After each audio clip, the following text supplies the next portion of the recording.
thank you for everybody for being here tonight. It's pretty overwhelming to see the number of friends and family that have sort of touched our lives. My mom would be extremely overwhelmed to see you all here tonight.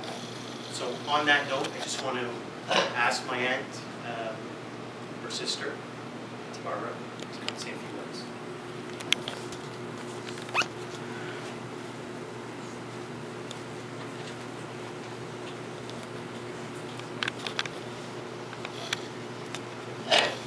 Good evening. I just want to say a few words about my sister Pat. Pat and her twin brother were born on March 22nd, 1947.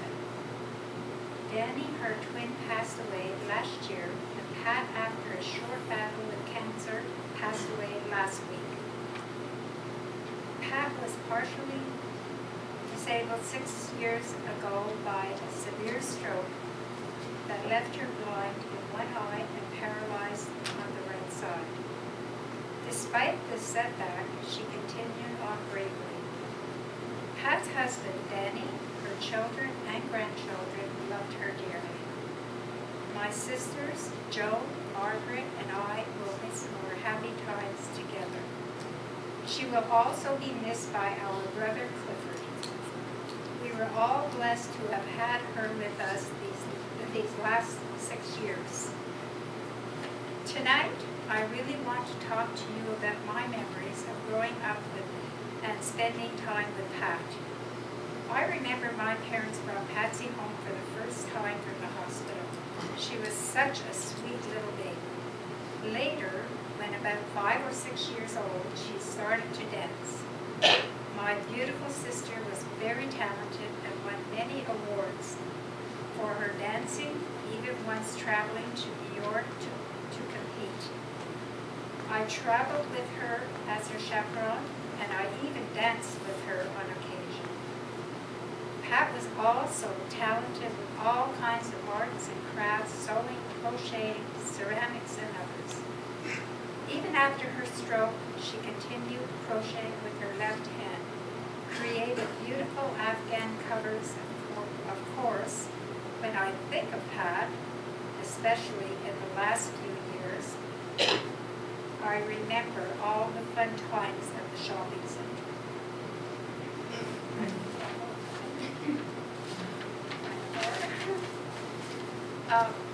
She loved to socialize with everyone, and they all were so nice to her, no wonder. I have so many treasured memories of my sister that I will never forget. I have a short poem I would like to read in her honor.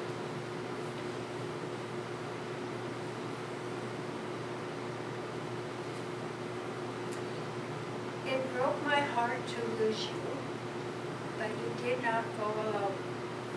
A part of me went with you the day God called you home. Each time I see your picture, you seem to smile and say, "Don't cry, I'm only sleeping. We'll meet again someday." I feel you walk beside me, and when my life is through, I pray that God will take my hand and lead me straight to you.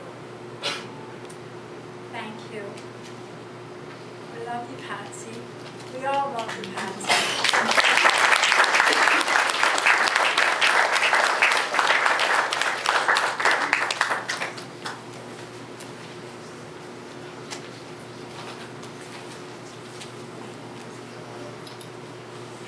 Thank you.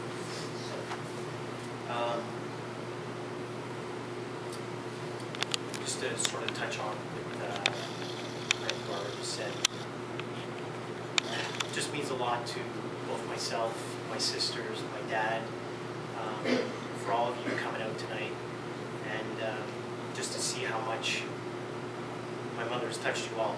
I'm here to sort of deliver a message. One of the things that she was really clear on is that we're really not here to mourn her loss. It was a message that was told to me time and time again on the day before she had passed. And she made sure that she just reiterated that no crying, no crying. Therefore, we are here to really celebrate her life, which is really what it's all about. Patsy, as you all know her, she was a cherished wife, mother, sister, aunt, friend, dear Nana to us all tonight. She touched us each one of us, in a way that will never be forgotten. She was always there for us. She was a stay-at-home mom that could always be counted on to be our biggest fan. We're sure that you probably have some memories that will certainly make you laugh and possibly make you cry.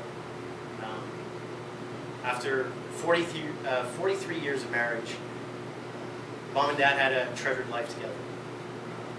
After my mom's stroke nearly 6 years ago, their retirement plans kind of drastically changed. Dad made the best for her. We will really never be able to comprehend just how difficult it was just to accept being paralyzed on the right-hand side.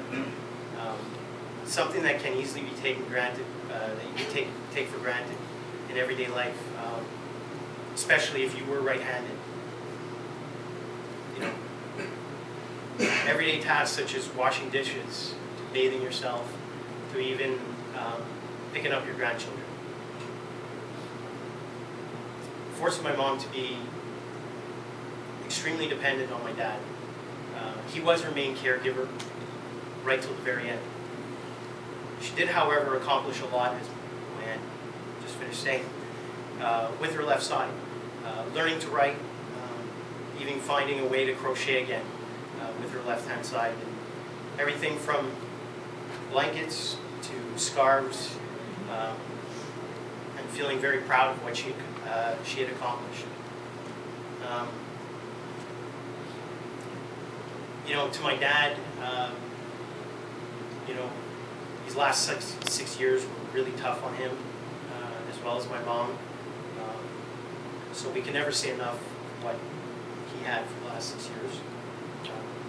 And a wise man once said, God does not give you something that you can't handle. So thanks, Dad. For those of you who did not know my mom, she had a small infatuation with Elvis. Very small. Not just Elvis, but the Elvis shows as they became known to us. You know, even after her stroke, she would look forward to seeing these shows that would take place periodically. You know, she loved them dearly. It was even an opportunity to, you know, to see dearest friends that she would always go to these shows. So, one of her main activities, which was shopping. Go figure, shopping. Going to the shopping mall. But her weekly highlights was meeting both her sisters, Barbara and Joan, at the mall. My mom was always proud of how she looked. She always wanted her nails done and her hair done.